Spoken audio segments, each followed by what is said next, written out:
मला वाटलं नव्हतं मित्रांनो असं काय होईल माझ्यासोबत. तर कसं काय मित्रांनो आलो होतो भिजवायला माळावर, पण काय वरी आल्यावर कळलं बॅटरी घरी राहिली. म्हणून काय लावला गाडीचा उजेड.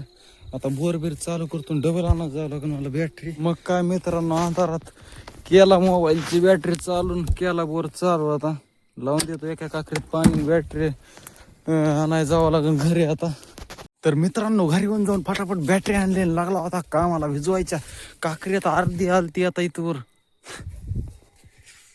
तर मित्रांनो तनकी शक्ती मनकी शक्ती सगळी संपली आता. म्हणून आता जाळ करावं लागेल, थंडीनं नसता इथंच काकडून टपकल मी. म्हणून मी आता घातलो अचानक हातन काढतो सरपण बाहेर जाळ करतो एकदा. चांगला थंडी वाजायला लागली मरणाची. तर मित्रांनो केला मस्तपैकी जाळ तापायला. आता इथं लावलं काकडीत पाणी एकदा.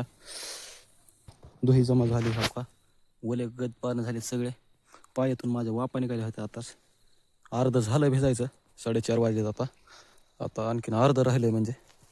तर मित्रांनो लायमटा झाला घेवडा भिजवायचा, पण शेवटच्या 2 काकऱ्या लावायच्या टायमाला लाईट गेली. आता 2 काकऱ्या उद्या भिजवावं लागतात संध्याकाळी. तर भेटूया पुढच्या ब्लॉगमध्ये, आणि लाईक आणि सबस्क्राईब करायला विसरू नका.